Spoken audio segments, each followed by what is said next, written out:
magpapaalam kung ano ba yung lima na yun. So, of course, ito yung pinaka-kailangan natin malaman sa ginagawa natin dito sa negosyo. So, of course, ayan. Okay. Before that, okay po, ito, your success starts with the basics.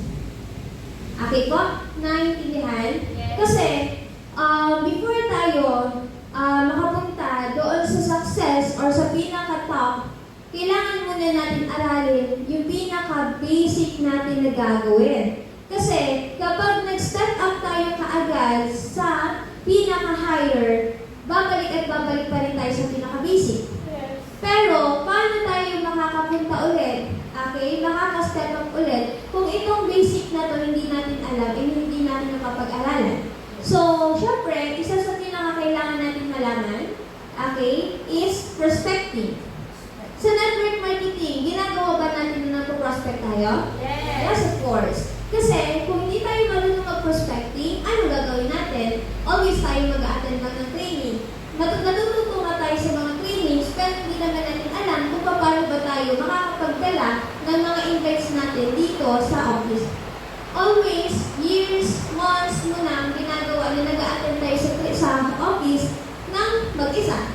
So, ngayon na, gawin natin, aralin natin paano ba ang tamang pag-prospect. So, syempre, dito sa prospecting natin, ang pinakakailangan natin, of course, is magkaroon tayo ng ballpen and notebook. So, syempre, kapag nagpo-prospect tayo, okay, kailangan natin gumawa ng prospect list sa lahat ng mga case system mo. So, ngayon, isa sa pinaka-pwede natin gawin is ilista natin yung mga case system. So, what is the case system na sinasabi? Ito po yung sinasabi natin na kakilala. Okay? So, pwede po natin ilista lahat sa notebook natin. So, dapat, ito yung tinatawag namin na millionaire's notebook. Okay? Kapag wala kang millionaire's notebook, malabong yumaman ka. Okay? Kasi, syempre, dun sa millionaire's notebook natin, dun natin isusulat lahat ng detalye na ginagawa natin sa negosyo. So, isa po doon, yung mga kakilala mo, magkaroon ka ng isa ng page na sa notebook mo, na dito sa page na to, dito ko isusulat lahat ng mga prospects ko. So, isa sa mga prospect na gagawin ay isusulat natin, yung mga kakilala natin. Okay? Sino-sino ba yung mga kakilala natin? May mga kakilala ka ba? Ilan ang kakilala mo? Madami. Ikaw, sir, madami din po. Ngayon, naisa-isa na po ba natin silang i-chat? Tanungin, opera ng negosyo? Konti pa lang. Kasi, ngayon, isa sa para mas matulungan tayo, syempre, isulat natin lahat yan. Yung mga ka-case system natin na yan, okay? Pwede yan, mamaya i-discuss ko ano yung mga case system na yan or yung mga kakilala mo. Syempre, sa pag-prospecting, okay, ito po yung foundation ng negosyo. Kung sino ang nasa listahan mo, sila ang mga magiging future customers, leader, at team mo. Okay po? Kasi the moment na hindi natin sila sinusulat dyan, malay mo, maagaw pa yan ng iba. Tama? Kasi hindi natin tinitignan na ito, may mga potential tong taong to na kakilala natin. Makita na lang natin yung kakilala mo, yung classmate mo na invite na ng ibang tao. Tama? So, ngayon, kailangan talaga natin is maisulat sila mismo sa prospect list mo. And of course, ayan, never judge people kasi mali mo yung iniisip mong walang pera, yun pala yung meron. Okay? So, may mga nangyari na po dito incident na ganito na syempre, since kakilala mo, iisipin mo, ay, hindi naman to mag-join kasi parang wala naman tong pera. Okay? Never ever judge people, okay, or someone na hindi niya kayang gawin yung ginagawa or hindi niya kaya makapag-start sa negosyo. Kasi, malay mo, kakilala mo nga siya, pero hindi mo talaga kilala kung ano yung ginagawa niya. Okay? So, ngayon, syempre, okay, ito po yung pwedeng ituro natin sa pagsasegregate. Ito yung tamang pagsasegregate ng mga prospects natin. So, aside po sa pagsusulat natin ng ng mga prospect names, okay, makakilala mo. Pwede natin sila i-segregate sa, ayan, ito po yung tinatawag natin na MEN or man. So, ang ibig sabihin po ng man or M, ito po yung tinatawag natin na money. Dito po natin isusulat yung mga prospect or kakilala natin, okay, dito sa M. Okay? So, for example, dito sa M, kakilala mo si Divine. Ito, kilala mo may pera to. Laging may allowance. Laging kumakain sa labas. Why not? Try to ilagay mo siya sa prospect mismo as meron siyang pera. May potential na pwede siya makapag-start.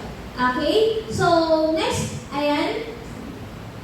Dito naman sa A, ito naman yung sinasabi natin na authority. Ang ibig sabihin ng authority, ito naman po yung may yung kakilala mo na may mga kakilala. Okay? Yung may mga organization, for example, SK sa barangay nila, so pwede mo siyang i-prospect. So the moment kasi na alam mo yung isang tao na may malaking grupo, ibig sabihin yan, since siya isang leader sa kanilang grupo, sa kanilang barangay o sa kanilang team mismo, ibig sabihin, yung mga tao niya ay naniniwala sa kanya. Naniniwala sa kanya na may potential. The moment, lalo na kung may isama ko siya dito sa negosyo ko. So the moment na yung team leader na yon ay ma-invite mo dito sa negosyo ko, nagustuhan, sure ako na pati yung grupo niya, idadama niya papunta dito. Okay po? So, yun yung isa sa pwede natin gawin. Okay? And of course, next, ito naman yung N. Ito naman yung needs. Ito naman po yung mga tao na alam natin na may kailangan.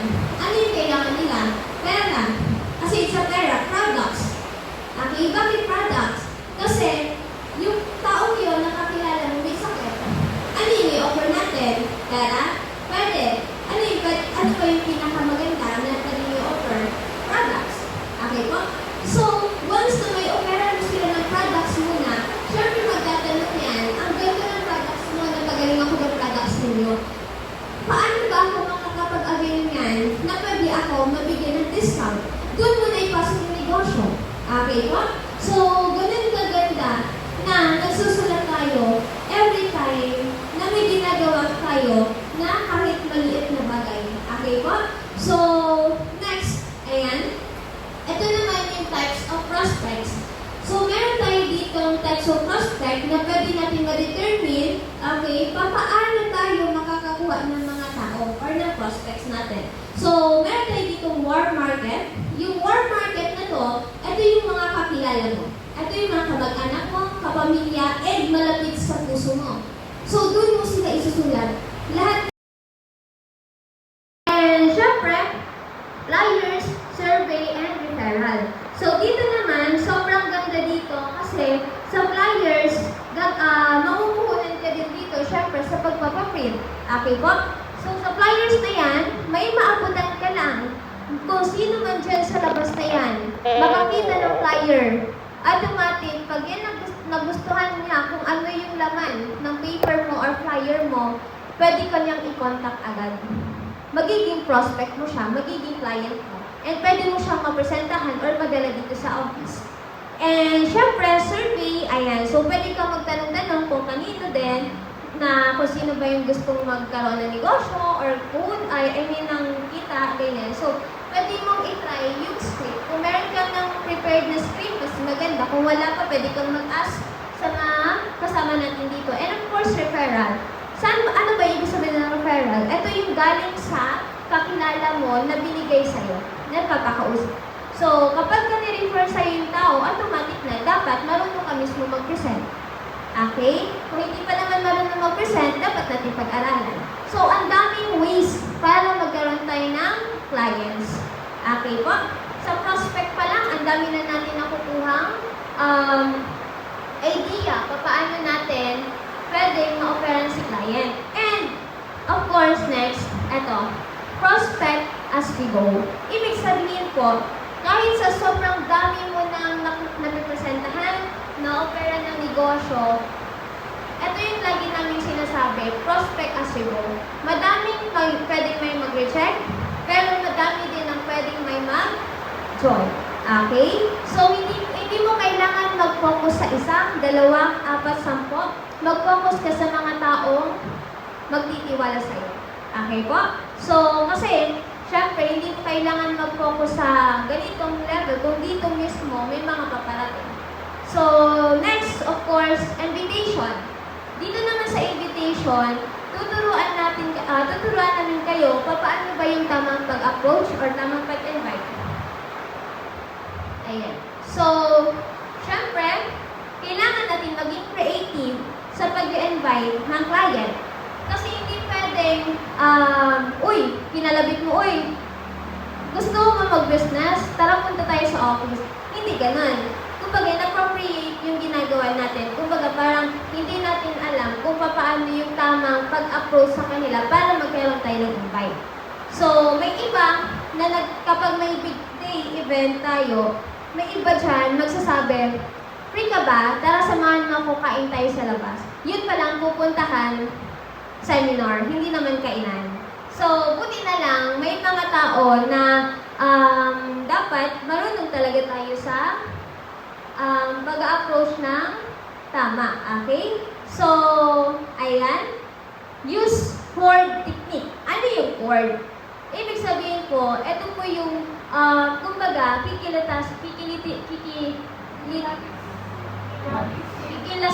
basta yun, kumbaga, kikilalanin mo muna yung client mo. So, of course, dito sa word na to, or form na din ang tawag, ito po yung family. Kapag yung client mo, nakausap mo na yung prospect mo na yan, syempre hindi mo yan basta-basta anuhan lang agad ng business without knowing kung ano yung background niya. Okay? Ang kailangan muna natin malaman kung ano yung background niya sa family niya, ano yung occupation or trabaho niya, and ano yung recreation niya, at the same time, ano yung dreams niya na, so the moment na itong, yung recreation na yan, yung parang ano yung mga ginagawa niya or kung ano yung parang sa life niya para at least makita mo, ay, etong taong to mahilig ko sa ganito. Okay? So para at least mabilis mo siya mabigyan or mas mabilis mo siya na mas mapalapit sa loob mo. Okay? Mas mapalapit sa'yo. So, dito sa word na to or sa technique na sinasabi natin or form, use this para malaman mo yung problema and gusto ng tao para mas maging madali mo maipasok yung business. Yun nga yung sabi ko kanina. The moment na malaman mo tong word or ano na to, about sa kanya, about sa background niya, mas mabilis mo siyang maipapasok yung negosyo. For example, yung client mo, ang problema niya pala sa family niya ay finances.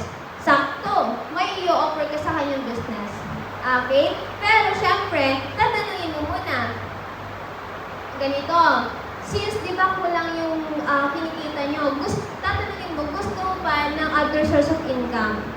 So, the moment na may pasok mo ng maganda, yung negosyo, magtatanong yan and mag-curious yan, ano yun? Paano yan? Okay? Then, dun mo sabihin na, sige, para mas maintindihan mo kung paano ka dito makapasok sa opportunity na to, meron kaming seminar, mamaya, bigyan mo din ng time. Mamaya, 3 p.m., samahan kita, okay? Samahan kita sa office dun sa may tagas. So, para at least, mas maintindihan mo ano yung opportunity na pwedeng makatulong sa family mo. Para at least, pag nakita mo, dun mo makikita din na madaming tao na may mga iba't ibang backgrounds na natutulungan dito sa opportunity na to. Kapag nakita niya, dito pa lang, office pa lang, and mga attendees pa lang, makita niya, automatic yan. Okay? Maniniwala siya na totoo yung ino-offer mong negosyo. And eto po, bigyan ko po kayo ng sample of script na pwede nyo ibigay sa client nyo. Okay? Eto, ano siya? Directly siya na isi-send mo. Okay? Eto, pwede mo siya sa client mo sa Facebook. Just for example, eto, i-send mo lang sa kanya. Since may conversation na kayo, tapos kapag ipapasok mo to sa kanya na negosyo, nakita ko na busy ka lately. Open ka ba sa additional income kahit nasa bahay ka lang? So, pwede mo siya i-offer kapag nagkaroon ka na ng idea about sa kanya. And next script, Eto, available ka ba mamaya? May isi-share akong business opportunity. Pakinggan mo lang. Wala namang mawawala sa'yo. Okay? And next, ayan, may mga kakilala ka bang naghahanap ng extra income ngayon? So, eto, para siyang indirect. Pero, ang totoo, sa kanya mo to pinaparating. Okay? So, mas maganda kapag example, siya naman talaga yung alam mong may kailangan ng negosyo, tatanungin mo siya, may kakilala ka ba na naghanap ng extra income? Pag nagtanong, ano ba yan? So, ibig sabihin, siya yung naghahanap ng negosyo. So, mas maganda kung magre-refer siya sa'yo na dalawa sila, di mas maganda. Okay? So, etong mga script na to, pwede natin siyang gamitin para at least, mas mabilis tayo makakonect sa business na in-offer natin. Okay. So, syempre, marunong na sa prospecting? Yes. May idea na? Yes. May idea na sa kung paano makapag-invite? Yes. Meron na. So, next, of course, since nakapag-prospecting ka na, na-invite mo na, ang tanong, sino mag-present? Dapat marunong tayo mag-present. Siyempre, kasi hindi naman sa lahat ng oras, nandiyan yung upline natin para sila yung mag-present ng negosyo. Ngayon pa lang, aralin mo na paano yung tamang pag-present. So, siyempre dito, since meron tayong sistema sa Ascentra, sa Technocrat, napakaganda kasi ito build na. Ito yung nakikita natin. Okay?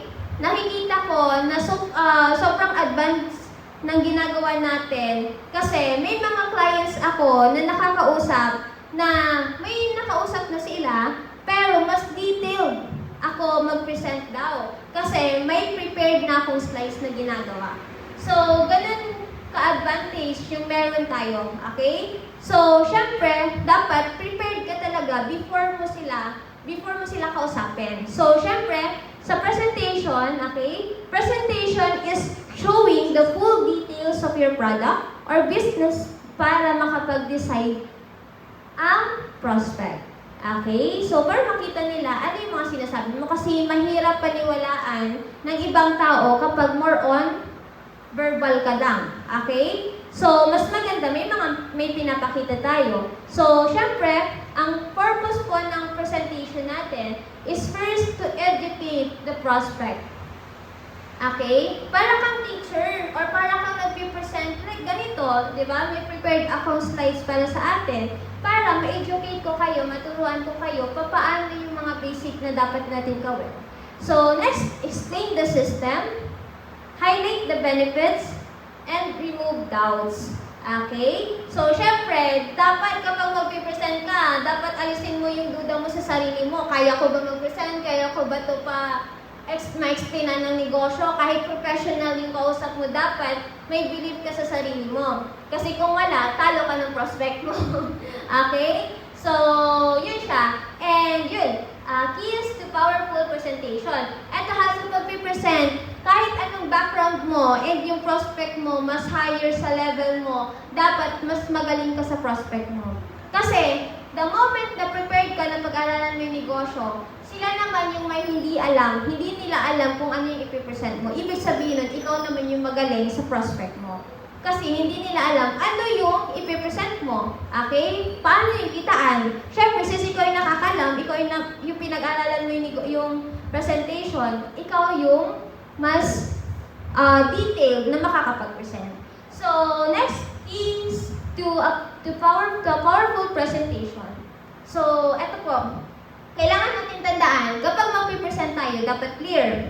So, para maging clear yung clear and simple yung pag-present natin, okay? Dapat every slide, every word na sinasabi natin, dapat napag-aralan natin siya. So, next, make it conversational. Ayan, dapat yung sinasabi natin, dapat connected ka talaga sa kanya. Hindi pwedeng nagpipresent ka na ikaw lang talaga yung nagsasalita. Okay? Dapat, both, win to win. Okay? Parang kayong dalawa mismo yung nag-uusap talaga. So, hindi pwedeng ikaw lang yung puro salita na salita makikita na hindi mo na binibigyan yung client natin na mag-feedback sa sinasabi natin. Okay? And next, use presentation slides. Yung sinabi ko kanina. May slides ka na? Just? Meron ka na? Ikaw po, Sir George? Wala pa. So, yun yung kailangan natin. Magkaroon tayo ng presentation slides para sa mga clients natin. Kung yung gagamitin natin na slides, yung sa AIF na tinuturo sa buong Ascendra, sobrang haba nun. Pero kung gusto niyo ng mas clear and simple presentation lang, mas maganda is humingi tayo sa mga SP natin ano yung presentation na ginagamit. Okay? So, next, use testimonials. So, syempre, kapag nag-present tayo, okay, clear na lahat, may presentations ka na and all. Ngayon, ang kailangan na hinahanap ng client natin is yung may mga result. Okay? So, dapat meron ka din yan. So, ano yung mga testimonials na pwede natin gamitin? Yung may mga nag-charter, yung may mga naglabas ng sasakyan, and yung mga kumita ng malaki, at the same time, yung mga nagkaroon ng nakasama sa lifestyle reward. So, pwede kang kumuha ng sample doon mismo sa Ascendra International na page. And sa mga SP na nag-post din. So, next is flow of presentation. Ito na yon. So, naalala niyo kanina yung Ford. Nakikilalanin yung about sa family, yung background niya, yung occupation niya, trabaho niya, yung hobby niya, and yung pangarap niya, kung may pangarap pa talaga siya. So, ngayon, sa pag-present po, hindi pwedeng, okay, nag-open na kayo ng camera ng, sa Facebook, di ba? Free to call po ba kayo? Ngayon, once na nakapag-open camera na kayo both, hindi pwedeng, hi ma'am, so ito po yung negosyo natin. Hindi po pwedeng agad-agad, directly, negosyo. Dapat, kukunin muna natin yung loob ng client. Okay po? So, para at least, makita niya na feel safe and trust person ka na pwede niyang, trusted person ka na pwede niya talagang bigyan ng chance na pagkatiwalaan ka. Okay? So, of course, kailangan natin kunin yung loob ng client natin para at least makita nila na pure ang intention mo sa kanila. The same time, yung system, ipakita mo na dito sa community natin, hindi tayo basta-basta kitaan lang, but meron tayo ditong proven and tested system na ginagawa para mas maging madali yung negosyo natin. Okay? And next, marketing plan. Ayan. Yung marketing plan, ito na po yung slides na meron tayo. Okay po? So, sa system din, dapat i-share mo dyan yung about din sa yung mga certificates, yung mga certificates ng company, and ano ba yung meron dito sa company na to. So, dapat i-discuss natin siya. And marketing plan, sa marketing plan naman, ito na po yung sa slides natin na presentations kung paano sila kikita, paano sila makapag-start, and paano sila dito kikita. And ano yung meron dito the moment na makapag-start sila sa enrollment account. And syempre, the moment na once na tapos mo na yung marketing plan, syempre, closing na. So, marami sa atin na marunong sa form, marunong sa system, marunong sa marketing plan. But pagdating sa closing, doon na medyo na gumigewang-gewang na. Kung baga natataranta na, paano ko na yung client ko naka-closing nito, paano ko na siya mapupush na magpag-start. So, dapat inaaral-aral po talaga natin siya. So, sa closing, syempre, hindi kailangan maging hard selling. Okay? Dapat, maging totoo ka lang. Tanungin mo kagad si client, okay, ma'am, sir, sa lahat, sa present ko po sa inyo, alin po doon yung napupusuan niya simulan? Okay? Tanungin mo lang ng gano'n. Kailan po ba tayo makakapag-start? Ngayon, bukas, next week. Okay? Tanungin mo ng kung ano yung pinaka-detailed para at least masabi mo siyang closed deal. Hindi po kasi enough na napresentahan mo na siya and doon na magtatapos. Okay, sige po, update mo na lang po ako kung kailan ka po mag-join. Hindi po siya ganun. Okay, hindi po ganun yung tamang closed deal. So, ang tamang closed deal, malaman mo kailan mag-join, anong month, anong date, anong year. anong time, and ano yung mode of payment. So, dapat may prepared na din tayo na details, personal details natin para once na ready na si client na makapag-start, automatic, meron na siyang details mo para pag-sendan ka ng payment niya. And syempre, may setting. So, sa may setting naman natin dito, paparealize mo lang sa kanya na the moment na makapag-start na sila dito sa negosyo natin, ito yung ipapakita mo lang sa kanya, yung mga possible na pwedeng mangyari sa kanya the moment na sineryoso niya yung negosyo. And yun na, yung payment method. Okay? So, sobrang dali lang din po the moment na maumpisahan natin siyang pag-aralan. Okay? So, syempre, kapag once na nakapag-payment method na, ayan, yung details mo na, sinend mo na sa kanya, syempre, follow up. Sa follow-up, okay, ito yung pinakakailangan natin na maging masipag tayo sa pagpa-follow up sa client. Pero hindi siya yung parang masipag ka mag-follow up kay client nung hindi pa siya member. Pero nung nag-member na, wala na, hindi ka na naging masipag. Mali yun.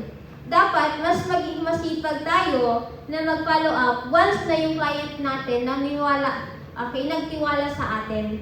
Kasi, okay, doon mo makikita na ikaw ay talagang totoo ka sa ginagawa mo and pure talaga yung intention mo para sa kanya na tulungan siya. Okay po? Kasi, syempre, yung sistema, wala sa sistema natin na magpa-follow up ka lang, masipag ka lang mag-follow up sa una. Wala yan sa sistema na meron tayo. Okay? Dapat maging masipag tayo, lalong-lalo na una pa lang sinabi mo, tutulungan mo siya, dapat panindigan mo yun. Di ba, Ate Rose? Okay. So, syempre, alam na lang yun ni Ate Rose, di ba? So, sa closing po, okay, ito naman yung magiging technique natin sa closing. Ayan, so, sa closing naman, closing is helping our prospect. Helping your prospect make a decision after the presentation. Okay, so sa closing, ito po yung talagang matutulungan mo talaga si client na makapag-decide ano yung magiging decision niya para makapagsimula siya. Okay po? So, of course, ayan. Ito yung mga pwede natin itanong kay client kapag tapos na kayo sa presentation.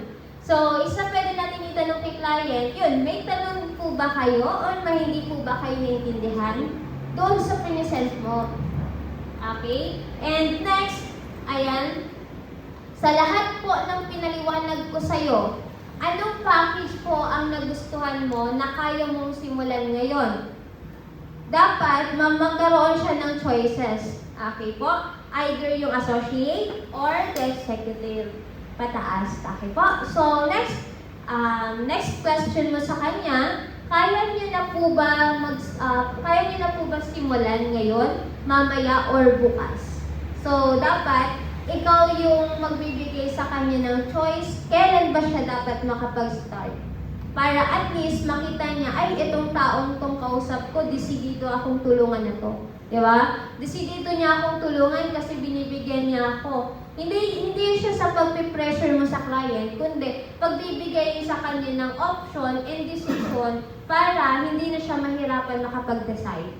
So, next of course, fill up mo na lang po yung form na sinend ko sa'yo para po sa business account mo. So, yung form na yan, eto, di ba may sinend sa inyo yung mga SP natin na form? I-save nyo na yon para pag the moment na makapag-present ka, nakapag-close deal ka, may isi-send ka na form sa client mo. Kung ano yung sinend sa'yo ng SP mo, yun din yung isi-send mo sa client mo na form.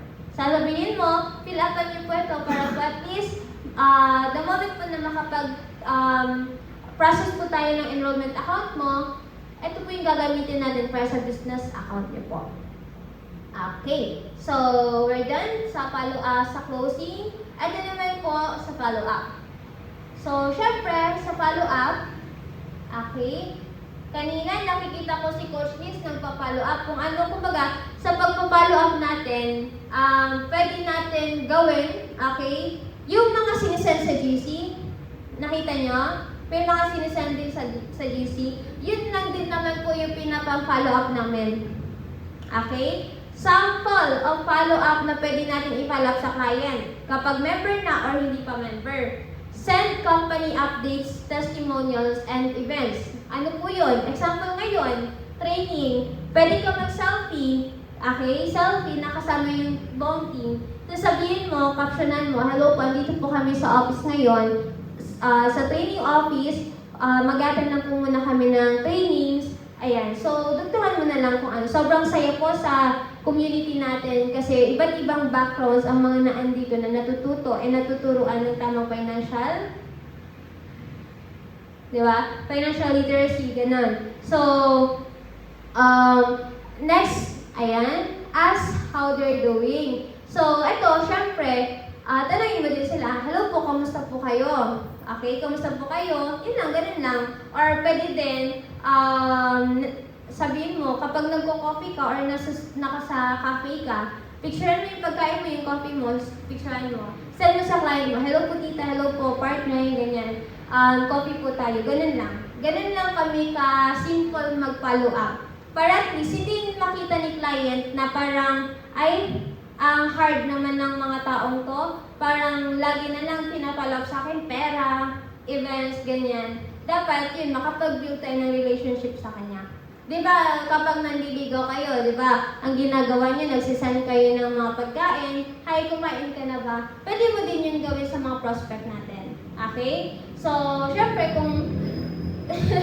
Pero syempre, so, of course, yan, be consistent and respectful. So, ngayon, be consistent and respectful. So, aside po sa nagiging consistent tayo sa pagpa-follow up sa client, dapat may respect tayo na, kumbaga, kung hindi pa si client nakakapag-decide talaga na makapag-start sa'yo, huwag kang atat. Okay? Huwag kang atat kasi time will come, mag-join din yan. Ako nga, may kinakausap pa ako ngayon, 2 years na. Di pa nagme-member. Magme-member pa lang siya. Diba? So, ganun dapat maging patient tayo. Maging patient tayo sa kinakausap natin kasi hindi natin alam yung pinagdadaanan ng tao. So, the moment na mag-trust yan sa'yo, after 1 year, 2 years mo siyang kinakausap, pag yan nagtiwala sa'yo, dapat talaga tulungan mo yan. Diba? Kasi yun na yung time niya na nakaluwag-luwag na siya. So, eto, bigyan ko kayo ng idea, message. So, dito po, ang ginagawa namin, hindi kami more on recruiting lang.